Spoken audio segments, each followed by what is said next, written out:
રાધા, આ તારી તબિયત બરોબર નથી તો હું કામ આ કામ કરીશો? થોડોક આરામ કરીને. પિયુષ, આરામ મારા નસીબમાં જ નથી.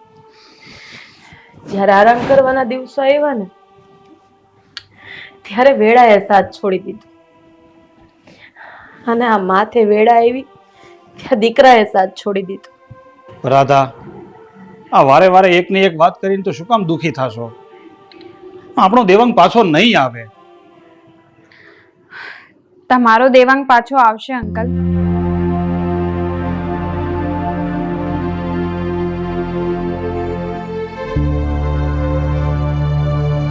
બેટા, તે હમણાં એમ કીધું કે તમારો દેવાંગ પાછો આવશે. કે ને બેટા, મારો દીકરો ક્યારે પાછો આવશે? અને શું તું એને ઓળખે છે? હા આંટી, હું તમારા દીકરાને ઓળખું છું. અમે બંને અત્યારે એક જ ઘરમાં રહીએ છીએ. શું તમે બંને સાથે રહો છો? તું ક્યાં રહે છે બેટા? આંટી, હું તમારી નણંદ હર્ષાબેનના ઘરમાં રહું છું. નામ ના લઈશ તો એ કપાતરનો. એના નામથી પણ મને નફરત છે. બસ, તમારા આ વર્તનના કારણે જ તમારો દીકરો તમને છોડીને જતો રહ્યો છે. મને તો એ નથી સમજાતું કે તમે હર્ષા માસીને આટલી બધી નફરત શું કામ કરો છો? એવું તો શું કરી નાખ્યું છે એમણે?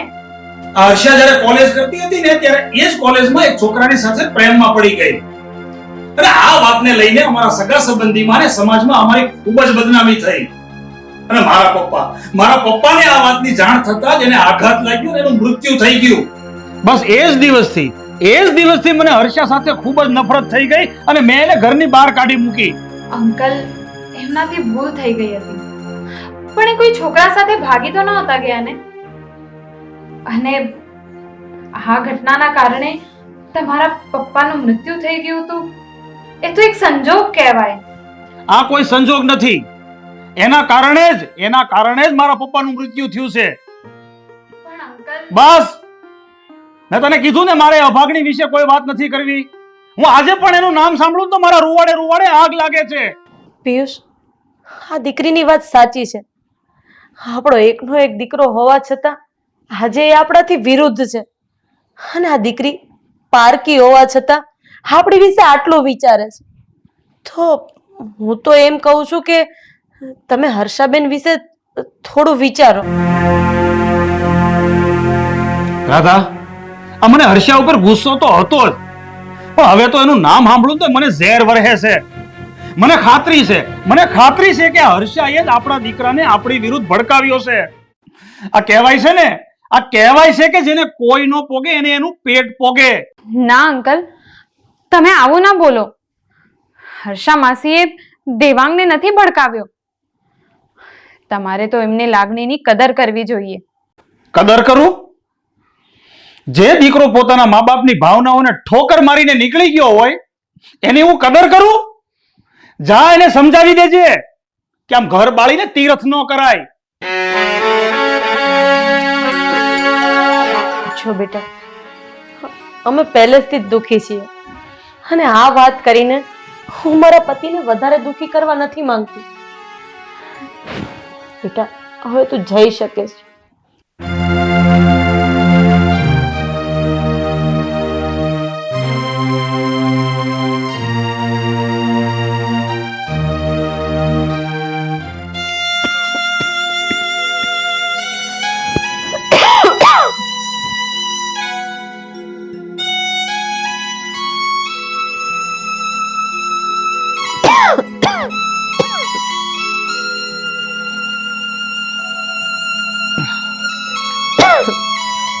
પિયુષ, મારે તમને એક વાત કહેવી છે.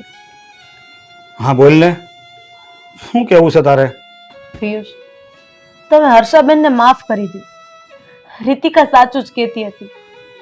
હા, જે પણ કંઈ બન્યું છે ને એ બધું બનવા જોગ બન્યું છે, અને તમે આ ખોટી જીદ લઈને બેઠા છો. તારી વાત બરાબર છે રાધા.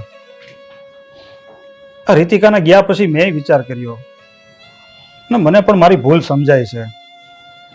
પણ હું શું કરું રાધા, હર્ષાની સામે જતા મારી હિંમત નથી હાલતી. અરે પણ તમે ઢીલા શું કામ પડો છો? તમારી હિંમત નથી ચાલતી, પણ હું તો એની ભાભી છું ને. હું એની સામે જાઉં, તમે કહેતા હોય તો હું એની સામે જઈને બધી વાત કરું, એના ઘરે જઈને એને મનાવીને લઈ આવું. રાધા, આ હર્ષાની વાત અત્યારે મૂક અને આ દેવાંગને ઘરે પાછો લાવવાની વિચાર કર. તમે સમજતા કેમ નથી? આપણે હર્ષાબેનને મનાવીને ઘરે લઈ આવશું ને તો આપણો દેવાંગ દીકરો આપોઆપ આપણા ઘરે આવી જશે. તારી વાત બરાબર છે રાધા, પણ આ હર્ષા રહે છે ક્યાં એની આપણને ખબર ય નથી. તમારી વાત તો સાચી છે. આ વખતે રીતિકા આવી તો હું સરનામું લેતા ભૂલી ગઈ, પણ બીજી વાર મળશે ને એટલે ચોક્કસથી હું હર્ષાબેનનું સરનામું લઈ લઈશ.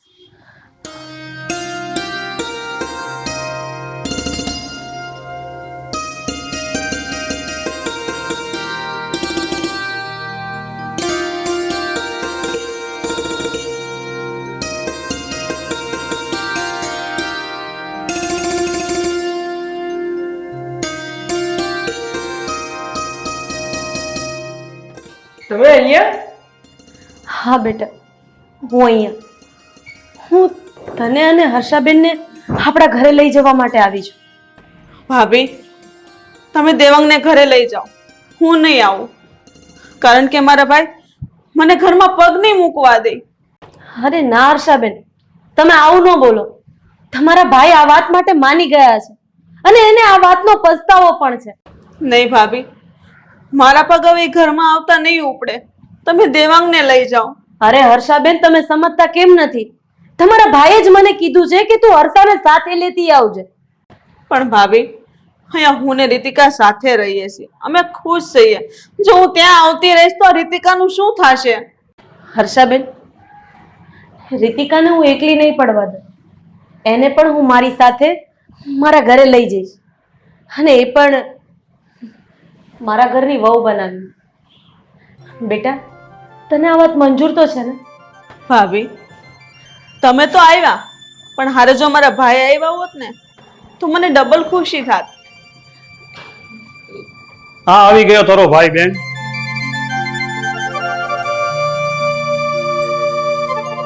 ચિંતા નહીં કર મારી બેન, હું દેવાંગની સાથે તને પણ લેવા આવ્યો છું. ભાઈ, હા 20 વર્ષ પહેલા જે મારાથી ભૂલ થઈ ને એ તમે મને માફ કરી દેજો. બેન, એ જે કાંઈ પણ થયું ને એ તું બધું ભૂલી જા. એમાં તારો એકનો જ વાંક નહોતો. મને પણ થોડુંક સમજવામાં ભૂલ થઈ હતી.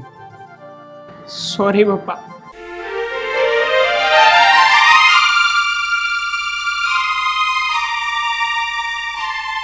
બેટા, તારા વગર તો અમે સાવ નિરાધાર થઈ ગયા હતા, અમે સાવ ભાંગી ગયા હતા. બેટા, પપ્પા હું ક્યારેય તમને એકલા ન છોડે, હું ક્યારેય તમને નિરાધાર ન કરે. પણ ફઈને એકલા છોડીને તમે જે એમને નિરાધાર બનાવ્યા હતા ને, હું તો બસ એ જ વાતનો તમને સબક શીખવવા માંગતો હતો. હા બેટા, એ વાત મને સમજાઈ ગઈ છે અને મને એનો પસ્તાવો પણ છે. એટલે તો હું તમને બેવને લેવા આવ્યો છું. હવે તમને પસ્તાવો છે ત્યારે તમારી બેનને ગળે નહીં લગાડો.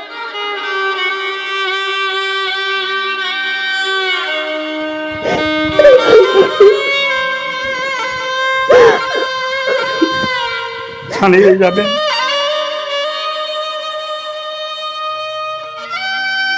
પિયુષ, બસ હવે આ રોવા ધોવાનું બહુ થયું. હવે ખુશીના સમાચાર આપું. રીતિકાને હું આપણા ઘરની વહુ બનાવવા માંગુ છું અને એની માટે રીતિકા પણ રાજી છે. હવે તમે ના નહીં પાડતા હો. ના ના, મારી કોઈ ના નથી. અરે વાહ રાધા, આ તો બહુ સારી વાત કહેવાય. આજે મને મારી બેન પણ મળી ગઈ અને વહુના સ્વરૂપમાં એક દીકરી પણ મળી ગઈ.